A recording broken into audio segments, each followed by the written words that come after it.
कथा के रस के तुम भक्त रासुमति धीर, आई सुवासन करिए प्रभु तेज पुण्य कपिवीर। लखन सिया रामचंद्र की जय। कल के प्रसंग में माता पार्वती जी ने अनेक प्रश्न शिव जी से किए भगवान की कथा के संबंध में। तो भगवान ने मनुष्यों के बारे में बताया कि जिन्होंने भगवान के दर्शन नहीं किए, संतों के दर्शन नहीं किए, जिन्होंने भगवान की कथा का श्रवण नहीं किया। और बाद में भगवान शिव जी ने कहा माता पार्वती जी से कि तुम्हारी एक बात मुझे अच्छी नहीं लगी, जो तुमने कहा कि राम कोई और हैं जिनका वेदों ने वर्णन किया है। आगे शिव जी कहते हैं माता पार्वती जी से कि कहाही सुनहि असु अधम नर, गृसेज मोह पिशाच, पाखंडी हरि पद विमुख, जानहि झूठ न साच। लखन सिया रामचंद्र की जय। कहने लगे कि जो पाखंडी लोग होते हैं, भगवान के चरणों से विमुख हैं, जो सत्य क्या है और झूठ क्या है इसको नहीं जानते हैं, वही अधमनर मोह रूपी पिशाच के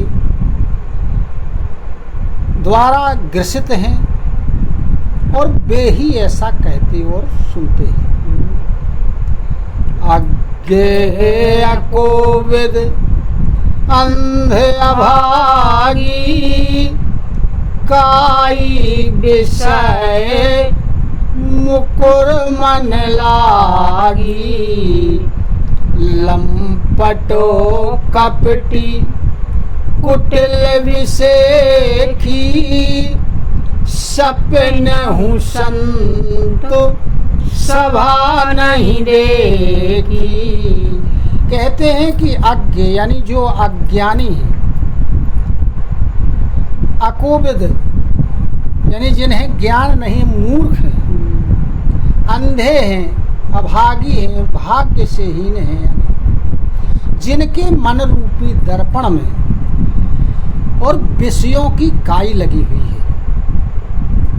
जो लंपट हैं। लंपट कहते हैं व्यभिचारियों, व्यभिचारी जो कपटी हैं, कुटिल हैं, और सपने में भी जिन्होंने संत की सभा का सेवन नहीं किया, सेवन करने की तो बात दूर है, देखा भी नहीं है। कहीं ते वेद असम्मत वाणी, जिनके सूझ लाभ नहीं हानि। मुकुरो मलिन अरु नयन विहीना, राम रूप देखहि किमि दीना। कहते हैं कि वे हमेशा वेद से विरुद्ध वाणी बोलते हैं,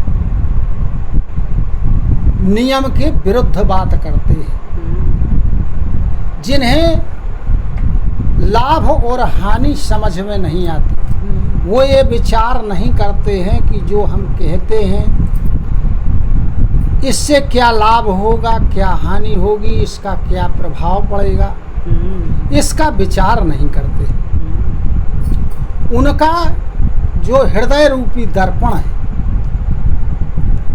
वो बड़ा मेला है, और जो नेत्रों से विहीन है, यानी नेत्र तो हैं लेकिन दिखाई नहीं देता है, वे बेचारे श्री रामचंद्र जी का रूप कैसे देख सकते हैं। जिनके अगुण न सगुण विवेका, जल पहि कल्पित बचन अनेका। हरि माया वश जगत भ्रमाही, तिन्हि कहतो कछु अघटित नाही। जिनको निर्गुण और सगुण इस बात का विवेक नहीं है, यानी कुछ लोग क्या करते हैं कि बुद्धि तो उनमें होती है, बुद्धि तो पशुओं में भी होती है, पक्षियों में भी होती है। यदि पशु पक्षियों में बुद्धि ना होती तो वो सुबह निकलते हैं खाने पीने के लिए और शाम को वापस अपने घर में आ जाते हैं। ये प्रमाण है कि उनमें भी बुद्धि होती है, लेकिन उनमें विवेक नहीं होता। इसी प्रकार जिनमें अगुण सगुण इनका विवेक नहीं है, या क्या अच्छा है क्या बुरा है इसका विवेक नहीं लगाते हैं, वो जल्पहि कल्पित वचन अनेका, वो अपनी कल्पना के अनुसार झूठे अपने मन से बना लेते हैं। और जो भगवान की माया के वश में होकर भ्रमित हैं, उनको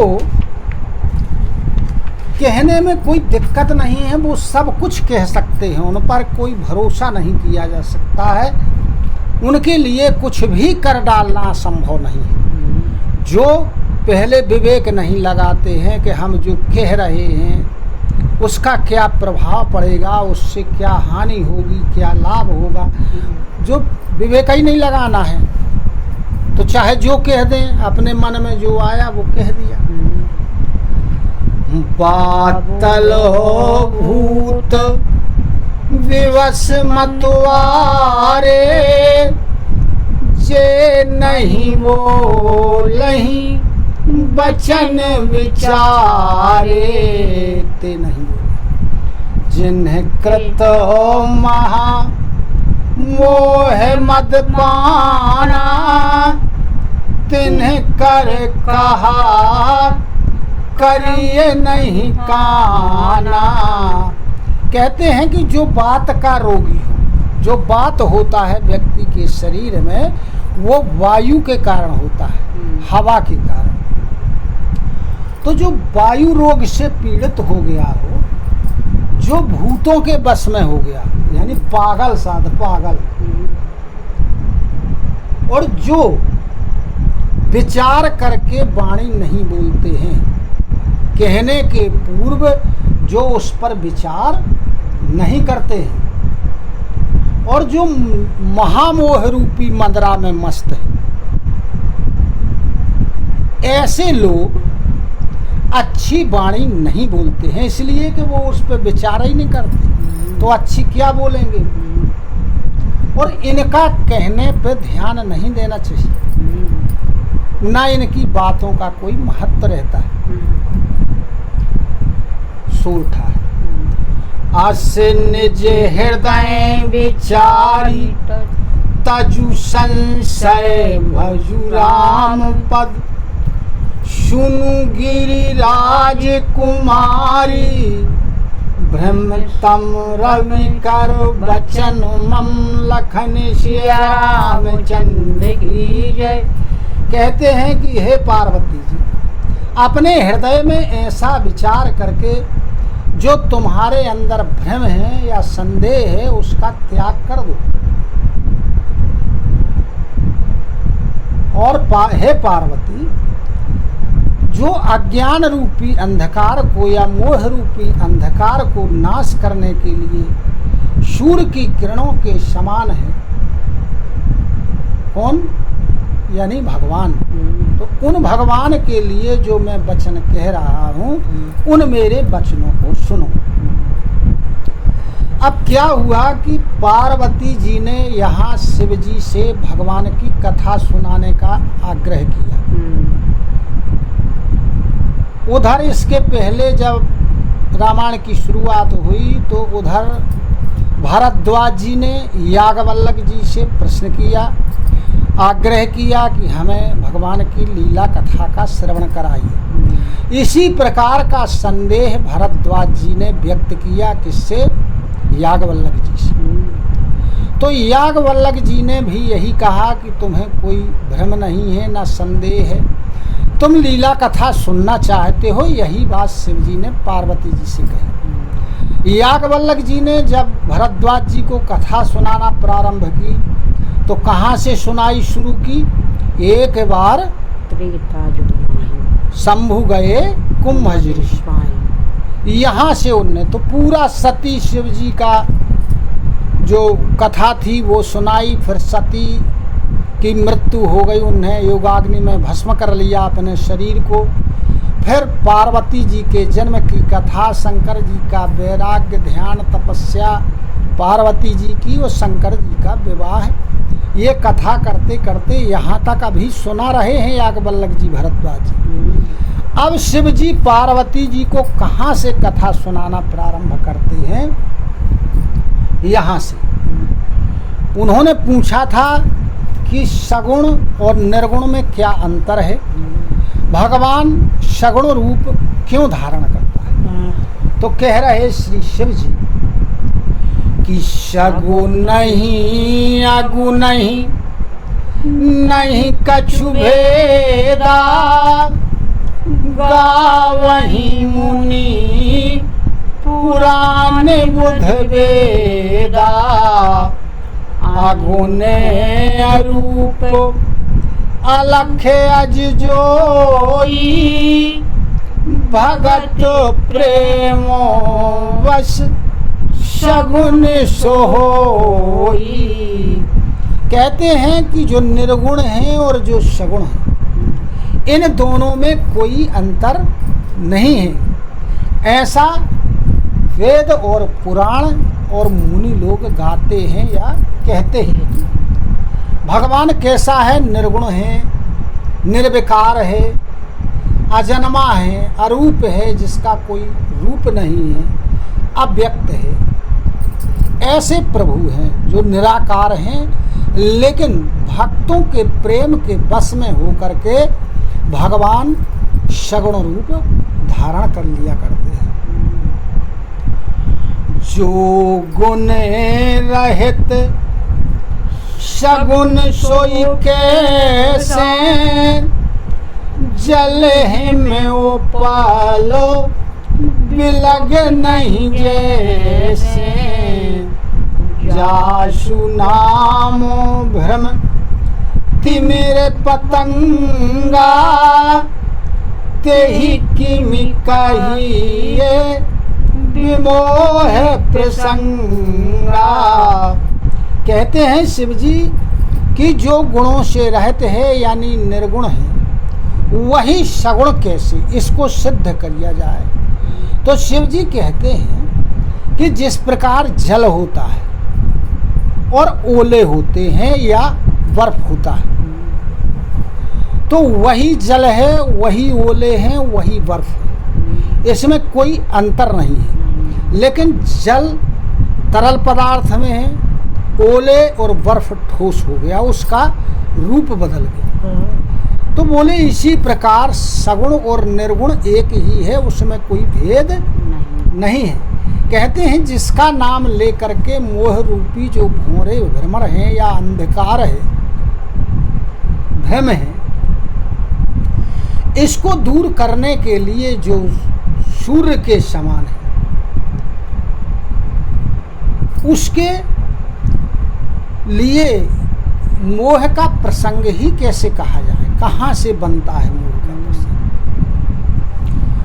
रामो सच्चिदा नंद दिनेशा, नहीं तह मोहे निशाल ओलेसा, सहजो प्रकाश रूप भगवाना, नहीं तह पुनि विज्ञान निधाना बिहाना।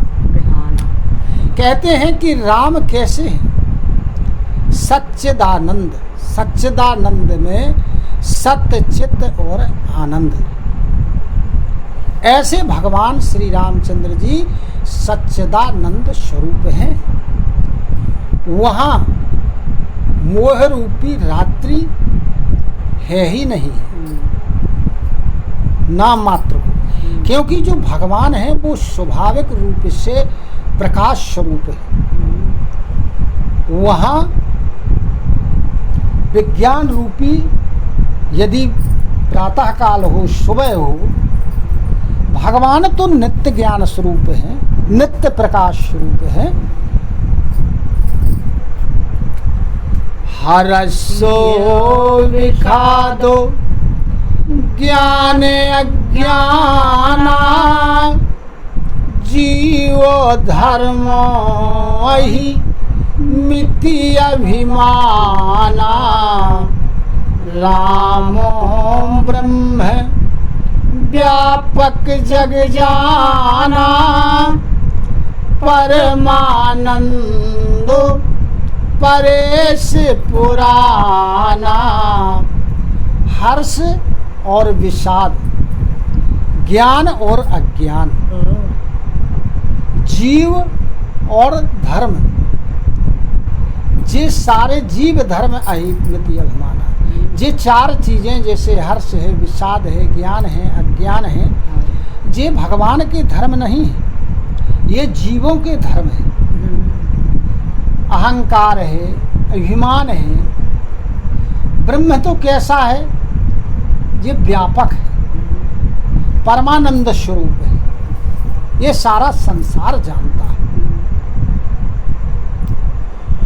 पुरुष प्रसिद्ध प्रकाश निधि प्रकट परावर नाथो रघुकुल मणिमम स्वाम सोई कही शिवनायऊ माथ लखन सिया रामचंद्र की जय। वे कैसे हैं? पुराण प्रसिद्ध है। ऐसे पुरुषों भी थोड़ी हैं, पुराण प्रसिद्ध। भगवान प्रकाश के भंडार हैं, सब रूपों में प्रकट है। ऐसे रघुकुल के स्वामी श्री रामचंद्र जी, शिव जी कहते हैं कि मेरे आराध्य हैं। ऐसा कहकर श्री शिव जी भगवान को स्मरण करते हुए अपना सिर झुकाते हैं, नमन करते हैं। अब जो वीडियो तय बंद कर दो, आगे कथा होगी। बोलो सियावर रामचंद्र की जय। कथा विसर्जन होते सुनऊ वीर हनुमान, जो जन यहाँ से आए हो सोता करो बयान। सोता सब आश्रम गए, शंभु गए कैलाश।